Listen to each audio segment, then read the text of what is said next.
오늘은 교회력으로 어버이 주일을 맞이해서 하나님께서 우리에게 주신 말씀 로마서 13장 8절부터 10절의 말씀을 통해 사랑의 빛을 갚아라 라는 제목으로 함께 은혜를 나누고자 합니다. 바울 사도는 올 본문 8절 말씀에서 피차 사랑의 빛 외에는 누구에게도 빚을 지지 말라 이렇게 말씀합니다. 이걸 쉽게 이해하기 위해서 현대어 성경에 보면 여러분이 남에게 진 빚은 다 갚으십시오. 그러나 언제까지라도 사랑의 빚은 다 갚을 수가 없습니다. 남을 사랑하는 일이야말로 하나님의 율법을 온전히 지키고 그분의 요구를 다 채워드리는 일입니다. 이렇게 쉽게 풀이해서 일러줍니다. 저와 여러분, 우리는 하나님의 자녀로서 빚진 자이다. 이렇게 성경은 말씀합니다. 그러면 우리는 누구에게 어떤 빚을 졌을까요? 위로는 하나님께 평생 갚아도 갚을 수 없는 엄청난 사랑의 빚을 졌습니다. 저와 여러분은 죄와 허물로 죽은 영혼이었습니다. 우리가 죄인 되었을 때 그리스도께서 우리를 위하여 죽으심으로 하나님께서 우리에 대한 자기의 사랑을 확정하여 보여주지 아니하셨다면 저와 여러분은 태어나는 순간 우리는 지옥에 떨어질 예약된 존재라는 걸 생각해 보아야 합니다. 결국 하나님께서 독생자 예수 그리스도의 생명과 우리의 생명을 맞바꾼 겁니다. 우리를 하나님의 자녀로 삼으시고자 아들을 죽게 하시고 우리에게 영원한 영생의 생명을 주신 것입니다. 이처럼 구원받은 하나님의 자녀된 저와 여러분은 영원한 생명을 주신 하나님의 은혜에 평생 갚아도 다 갚을 수가 없는 은혜의 어떤 자다? 채권자가 아니라 채무자, 빚진 자라고 일러주고 있는 것입니다. 또한 우리를 낳아주신 부모님에게 빚진 자예요.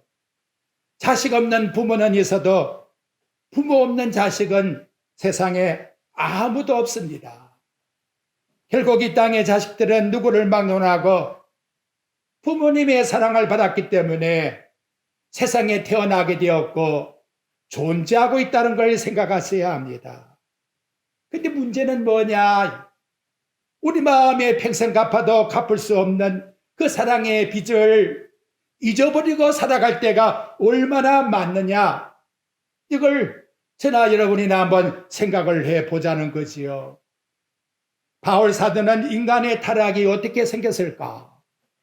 마치 탕자가 아버지를 저버리고 집을 떠나버렸는데 인간의 타락은 하나님을 저버림에서부터 출발되었다. 그래서 로마서 1장 19절에 보면 하나님께서 인간에게 하나님을 알만한 것을 그가 만드신 만물에서 분명히 보여 나타내 주심으로써 인간이 하나님의 존재를 핑계하지 못할지니라.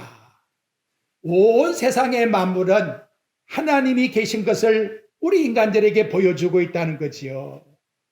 근데 우리 인간은 하나님이 지었다는 사실을 우리에게 알려줌에도 불구하고 그분에게 영화를 돌리지 않고 감사하지 않고 오히려 우리 마음에 험악된 생각을 가지고 하나님께 돌릴 영광을 썩어질 모양의 우상에다가 바꾸어 하나님의 진노를 쌓고 있다는 것을 일러주고 있는 것입니다. 결국은 하나님의 사랑을 저버리고 내 인간의 교만과 인간의 자아를 드러내려고 하는 것 때문에 하나님과는 원수의 지간이 되었다는 것이지요. 그런데 여러분, 우리 인간은 자기의 생명과 종기와 후기를 지극히 당연한 것처럼 생각을 해요.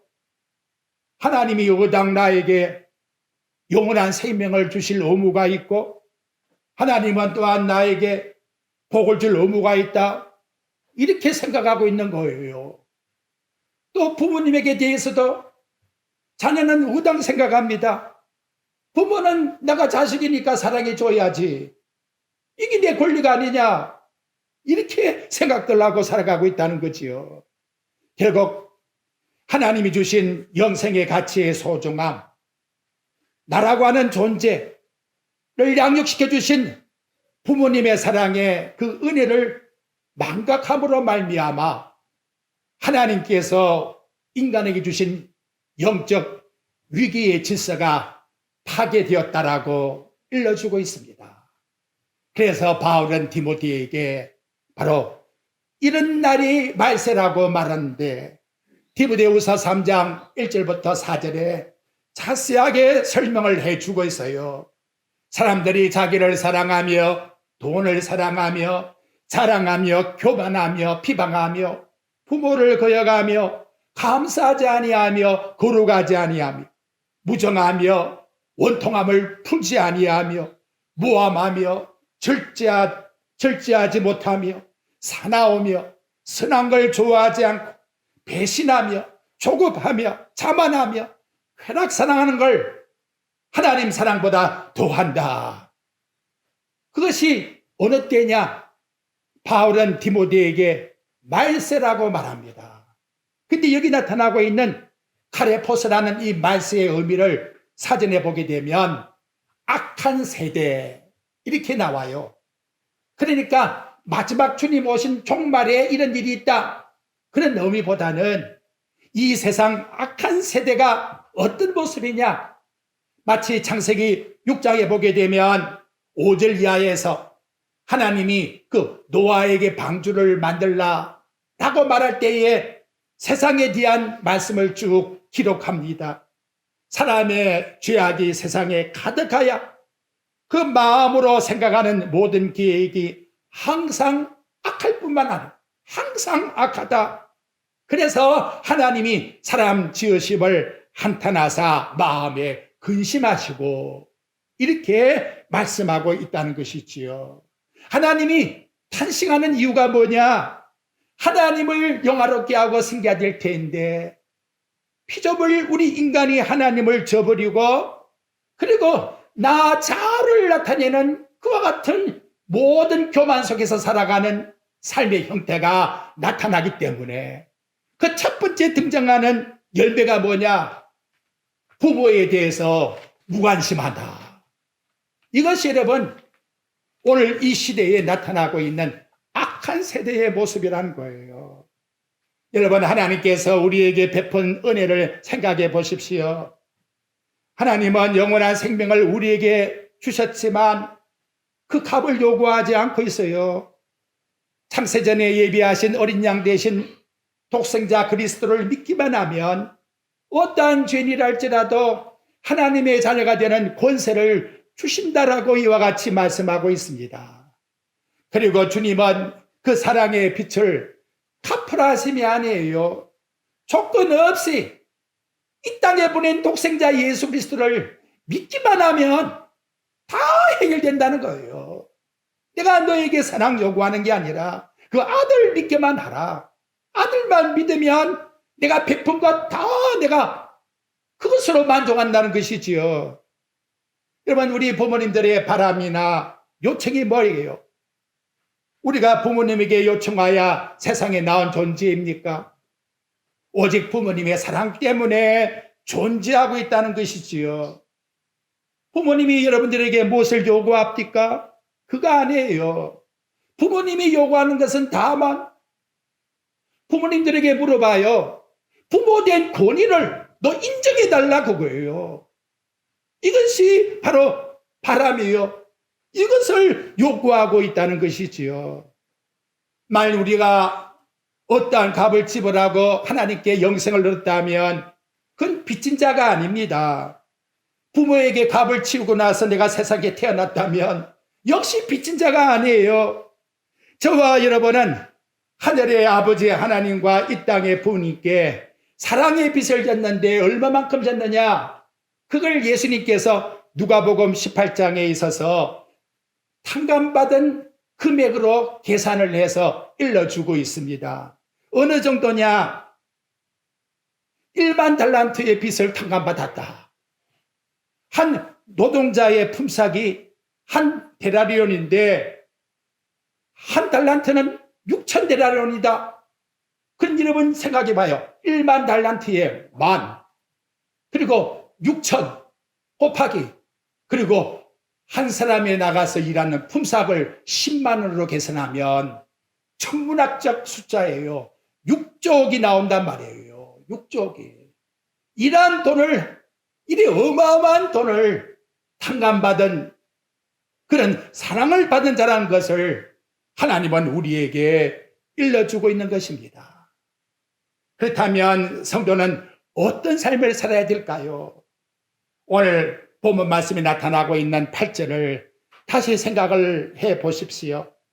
피차 사랑의 빚 외에는 아무에게도 아무 빚을 지지 말고 남을 사랑하는 이것이 율법의 완성이라고 이와 같이 말씀하고 있습니다. 사랑하는 여기에 진정한 부모의 효도가 있다는 거지요. 그래서 요한일서 4장 20절부터 21절에 보게 되면 누구든지 하나님을 사랑하노라 하고 그 형제를 미워하면 형제 속에는 내 부모도 들어갈 수 있는 거예요. 이는 거짓말쟁이라는 거지요. 왜? 눈에 보이는 형제를 사랑하지 못하는 자가, 눈에 보이는 부모를 사랑하지 못하는 자가 어떻게 보이지 않는 하나님을 사랑한다고 말하겠느냐? 하나님은 만홀히 여김을 받는 분이 아니십니다. 정말 내가 하나님을 사랑한다 같으면, 정말 나를 낳아준 믿음의 부모를 진정 사랑한다 같으면 요한일서에 내 눈에 보이는 형제를 사랑함 같이 또한 내 눈에 보이는 부모를 사랑하라고 이와 같이 오늘 어버이 주일에 말씀을 통해서 적용을 해주고 있습니다. 로마서 13장 우리 보고 있는 9절 한번 보십시오. 거기에 부모에 대한 계명은 안 나타났어요. 간음하지 말라, 살인하지 말라, 도둑질하지 말라, 탐내지 말라 한 것과 그 외에 다른 계명이 있을지라도 이 속에 부모를 공경하라는 계명이 들어갈 수 있겠지요. 그런데 어떻게 해요? 네 이웃을 네 자신같이 사랑하면 그것이 곧 율법을 다 지키는 것과 같다라고 이와 같이 우리에게 일러주고 있다는 것입니다. 결국 여러분 해답은 나왔어요. 하나님을 사랑하는 자는 누구를 사랑한다? 부모를 사랑하고 형제를 사랑하고 이웃을 사랑한다. 어떻게 사랑하느냐? 내가 내 몸을 사랑한 것과 같이. 이것이 여러분 성경이 우리들에게 말씀을 해주는 내용입니다. 그러면 목사님, 사랑이라는 것은 알겠는데 도대체 그 사랑의 내용이 뭡니까? 참 오묘하지요. 바울이 이 13장의 말씀을 거론하기 전에 로마서 12장에서 사랑이라는 것은 이런 것이다, 이렇게 9절부터 21절에서 나타내 줍니다. 여러분의 성경을 그 앞장 로마서 12장 9절로 펴보시길 바랍니다. 내가 진정 부모를 사랑한다면, 내가 진정 형제를 사랑한다면 그 사랑은 어떠한 모습이냐? 그걸 여러분 이 본문에서 하나하나 우리 마음비에 새기셔야 합니다. 로마서 12장 9절 보십시오. 사랑에는 거짓이 없나니 악을 미워하고 선에 속하라. 이거 무슨 말이에요? 한번 따라해 봅시다. 사랑은 정직하다. 사랑에는 악의 요소가 개입될 수가 없다는 거예요. 여러분 이거 참 어떻게 성경이 이렇게 예민하게 우리에게 일러줄까?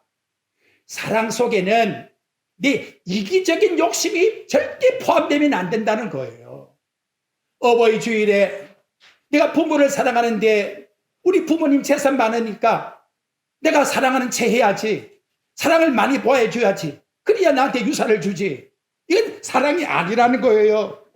사랑은 어떻게 하라? 정직하라. 어떻게 하라? 순수하라.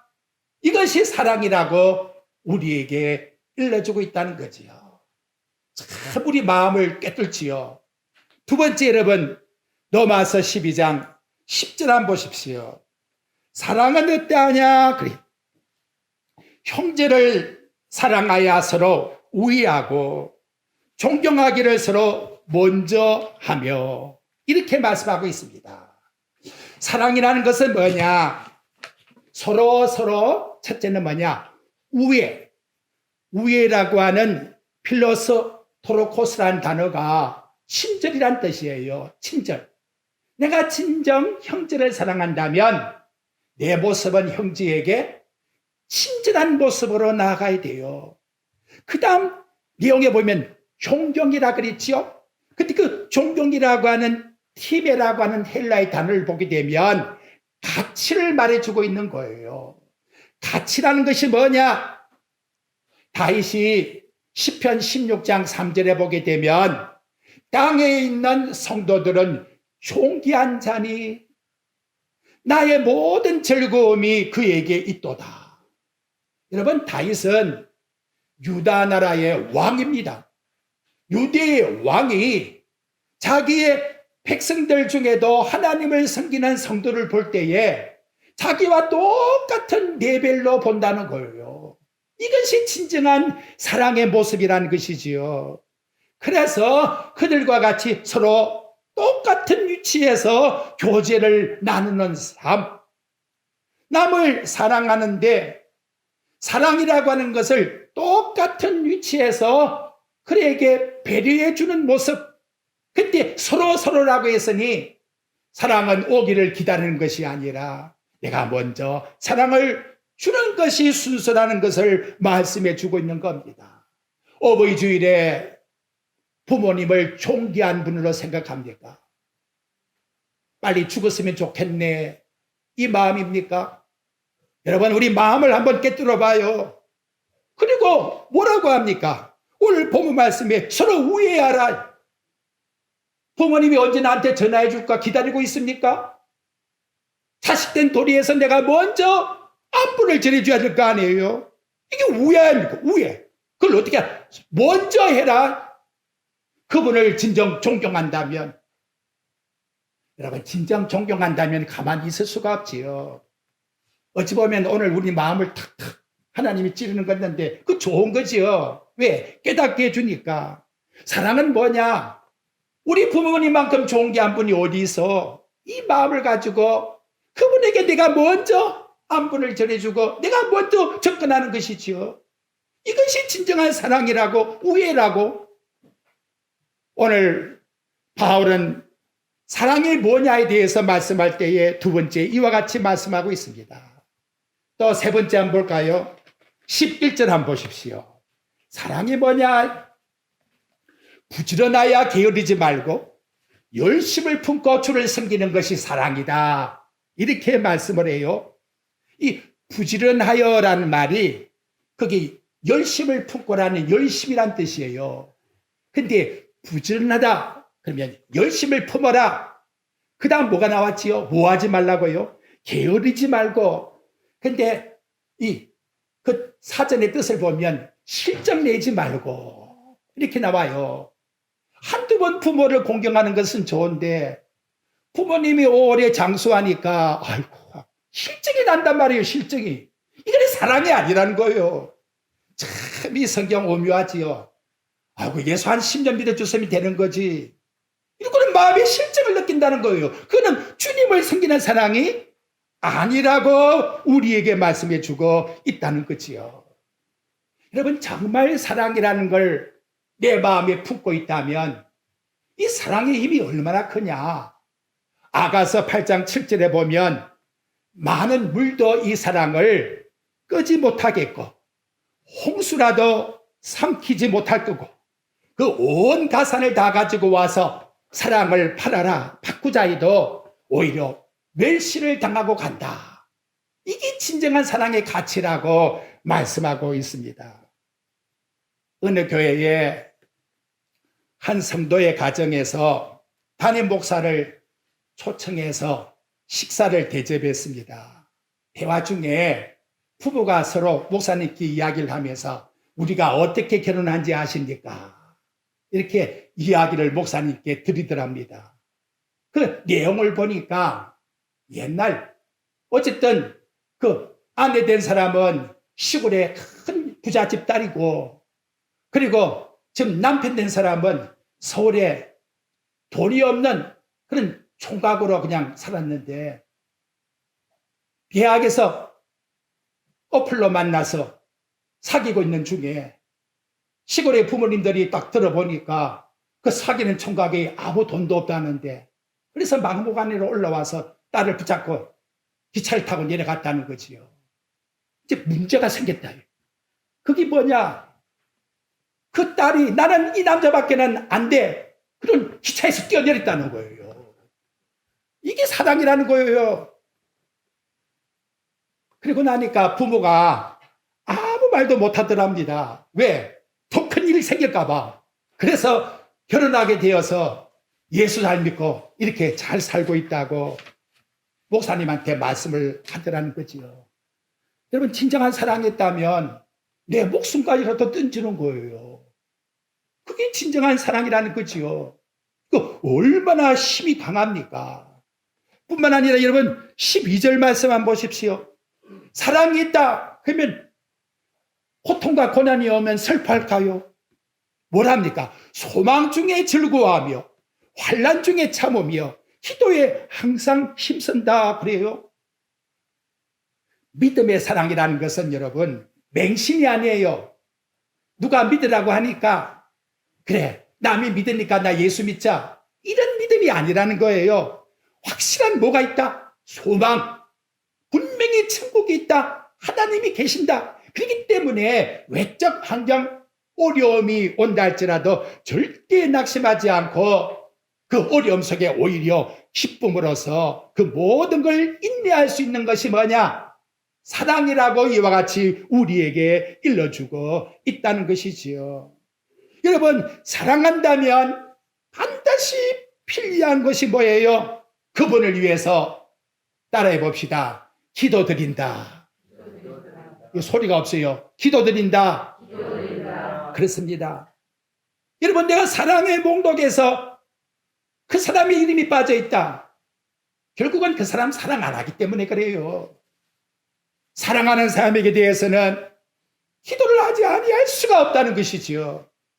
이것이 그리스도인의 진정한 사랑이라고 우리에게 말씀해 주고 있다는 거예요.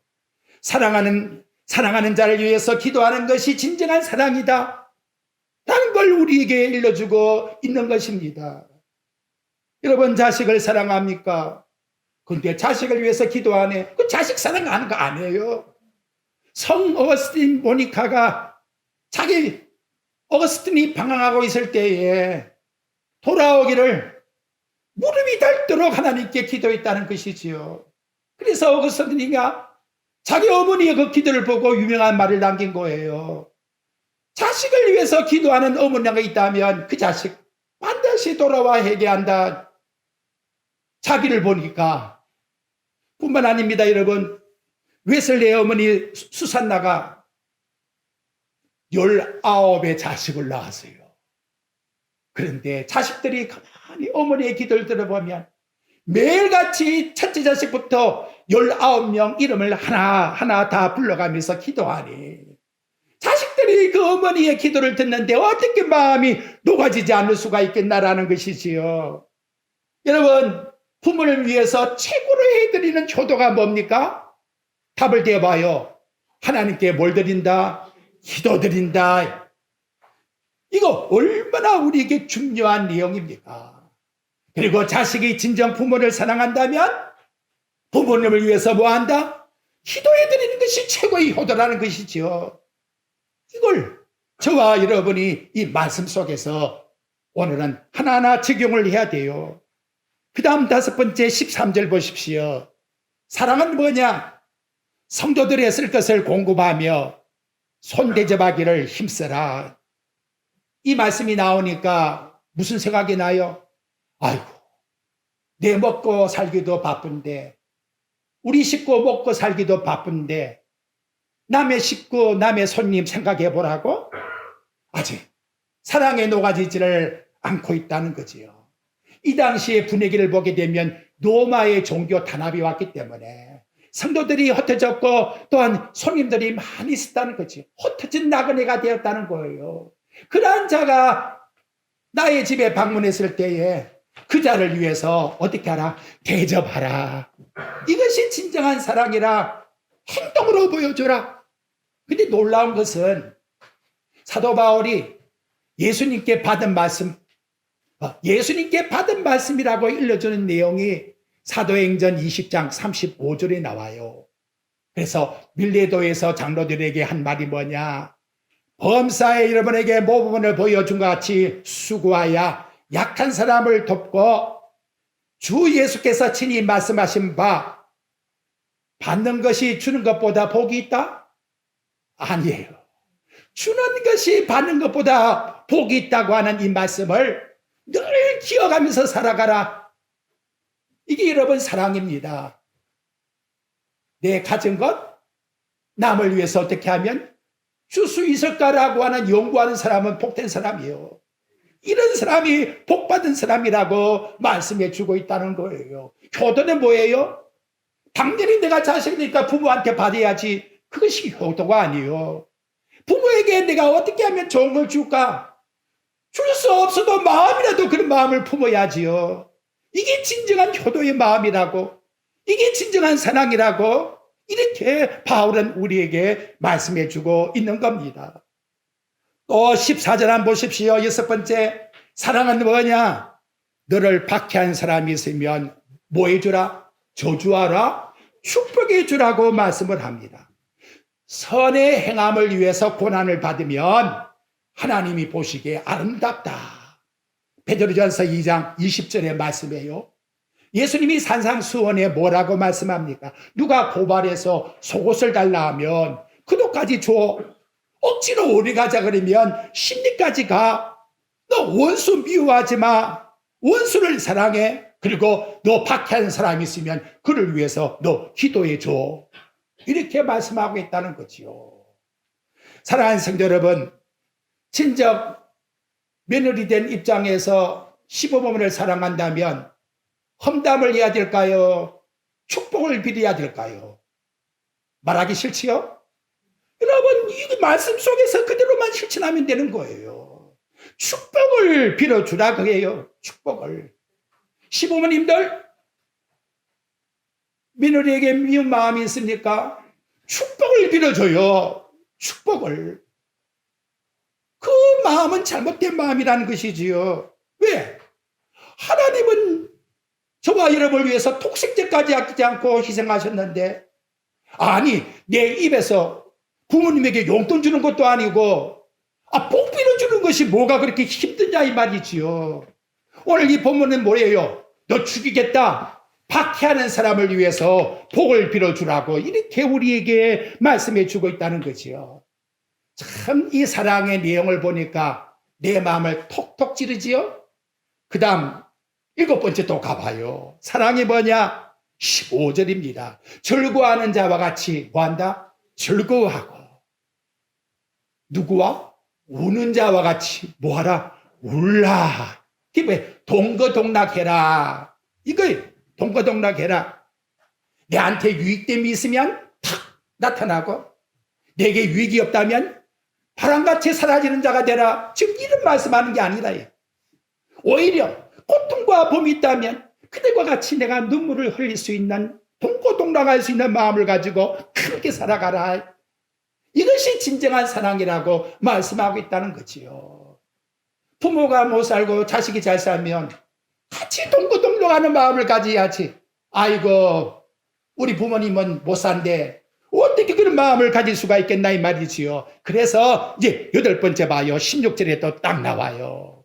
뭐라 합니까? 서로 마음을 뭐하라? 같이 하라. 같이 똑같은 레벨 속에 두라 그 말이에요. 차별 두면 안 돼. 높은 데 마음을 두면 안 돼. 도리어 뭐라? 낮은 데 처하라. 그것이 지혜로운 사람이라는 거예요. 그리고 남에게 지혜로운 채 이런 형식을 갖추지 말라고 말씀하고 있다는 것이지요. 여러분, 가치가 자기 어미새보다 더 높은 데 자리를 앉지 않는데요. 아니, 세상에 저 미말의 날집성도 그 하나님이 주신 위기의 체계를 어떻게 아는지 어미보다는 아래쪽에 앉는다 그러는데, 우리 부모님 못 배워서 이게 무슨 망청한 소리요. 나는 박사야. 난 대학은 나와서. 여러분, 절대로 이러한 마음을 가지는 안 된다는 거지요. 이유는 뭐냐? 빌립보 2장 5절부터 8절의 내용에 보니까 우리 예수님 어떤 모습이냐를 바울 사도가 말씀을 해서요. 너희의 마음속에 이 마음을 품어라. 그리스도께서 예수된 마음, 하나님이 저 마구간에서 태어난 그 마음을 너희 마음속에 품어라. 이것이 뭐냐? 진정한 사랑이라고 이렇게 우리에게 일러주고 있다는 거지요. 그래서 결론이 뭐냐? 여러분 17절 보십시오. 우리 같이 한번 읽어봅시다. 이 사랑의 결론을 어떻게 맺고 있느냐? 시작. 아무에게도 악을 악으로 갚지 말고 모든 사람 앞에 선한 일을 도모하라. 그러니까 여러분, 믿음으로 악을 이기는 거예요. 사랑으로 악을 이기는 거예요. 이것이 진정한 하나님 앞에서의 아름다운 모습이라고 일러주고 있는 것입니다. 오늘 어버이 주일을 맞이해서 이제 결론을 한번 맺어봅시다. 구약 성경은 부모에게 효도하라 이렇게 명령만 하고 있지 그 효도할 수 있는 능력을 안 줘요. 그게 뭐냐면 율법이에요. 율법의 기능은 여러분이 십계명 보십시오. 1계명부터 10계명까지 보면 우리는 다 저주받을 사람이지 하나님께 복받을 조건이 아무것도 없다는 것이지요. 그런데 하나님이 이 부모에게 되게 고역을 하면 어느 정도의 형벌을 주느냐? 하나님을 고역하는 형벌과 똑같이 하나님이 주고 있다는 거예요. 그래서 출애굽기 21장 15절에 보면 아버지 어머니를 만약 친다면 반드시 죽여버리라. 잠언 30장 17절에 보면 아비를 조롱하고 어미를에게 순종하지 않는 자는 골짜기에 까마귀가 그 눈을 쪼아 먹으리라고 이렇게 말씀하고 있다는 거지요. 그런데 여러분, 예수님 때에 유대인 가운데 어떤 나쁜 마음을 품었느냐?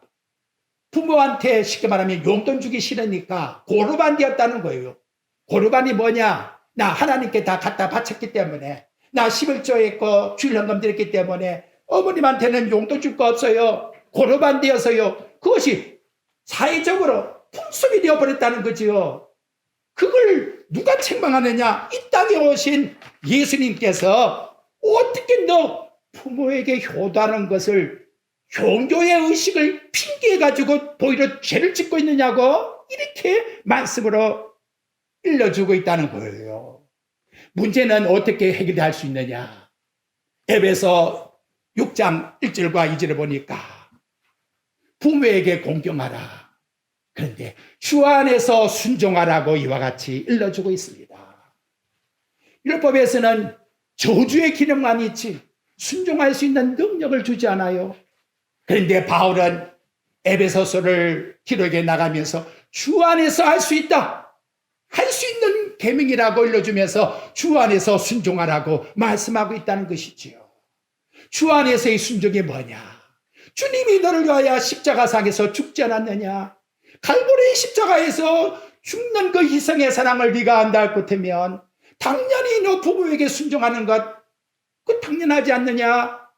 그래서 주 안에서 사랑으로 순종할 수 있다고 이와 같이 일러주고 있는 겁니다.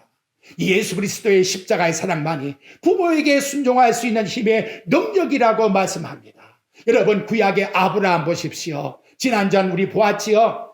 하나님이 네 사랑하는 독자 이삭을 내가 지시하는 모리아산에서 번제로 드리라 할 때에 아브라함은 온전한 순종이 이루어졌으니 어떻게 이루어졌느냐? 사랑하기 때문에 하나님 아버지가 내 자식 죽인다 해도 다시 살려가지고 네게 줄 것이야. 우리 하나님은 절대로 나에게 나쁘게 하는 하나님이 아니야. 이 진정한 사랑이 독생자까지 아낌없이 바침으로써 하나님의 진정한 사랑의 복을 받게 되었다는 것이지요. 여러분, 시몬 베드로 보십시오. 요한복음에 보게 되면 시몬 베드로란 말이 계속 나와요. 근데 예수님이 처음에 부를 때 뭐랬느냐? 너 베드로가 된다고 말씀했어요. 근데 언제 베드로란 시몬이란 딱지가 딱 떨어지고 베드로가 됐느냐? 언제 되었을까요? 그것이 여러분, 요한복음 21장 17절에 가보면 세 번째, 요한의 아들 시몬아 네가 나를 사랑하느냐 이렇게 물을 때에 베드로가 어떻게 근심하여 이르되 주님 모든 걸 아시오니 내가 주님을 사랑하는 줄 주님이 알지 않습니까? 이제 그만 괴롭혀요. 내가 정말 주님 사랑합니다. 마지막 주님을 사랑한다고 한 그 고백 속에서 딱 글이 뭐라 나왔느냐? 베드로가 근심하여 시몬이라는 이름이 사라지고 있다는 거지요. 사랑하는 성도 여러분, 오늘 주신 이 말씀은 우리 힘과 능력으로 되는 것이 아닙니다. 갈라디아서 5장 6절에 있는 말씀같이 사랑으로 역사하는 믿음이라, 사랑으로 역사하는 믿음, 십자가를 사랑하는 그 사랑의 역사의 믿음을 통해서 부모를 공경할 수 있고 이웃을 내 몸같이 사랑할 수 있다고 하는 이 놀라운 하나님의 진리의 말씀을 늘 우리 마음에 가지고 빚진 자로서 우리는 남을 가서 빚을 빼앗아오는 착한 자가 아니라 섬기는 채무자의 마음을 가지고, 그래서 주 안에서 살았을 때 부모님께 효도하십시오. 뭐 효도하자 그래도 돌아가시고 나면 효도할 수 있습니까? 이 진정한 사랑을 내 마음에 가졌으니, 그리고 저는 봐요, 부모에게 효도하는 자가 어떻게 될까? 잘 되고 잘 됩니다. 여러분, 믿음의 복을 받습니다. 저와 여러분의 마음속에 이 진리의 말씀을 항상 마음에 두고서, 믿음이라는 것은 가정에서 가장 가까운 부모와 자식 사이에서 이루어지고 있다는 것을 기억하시고, 믿음 안에서 하나님 보실 때 잘했다 칭찬받는 저와 여러분의 삶이 되시기를 주님의 이름으로 축복드립니다.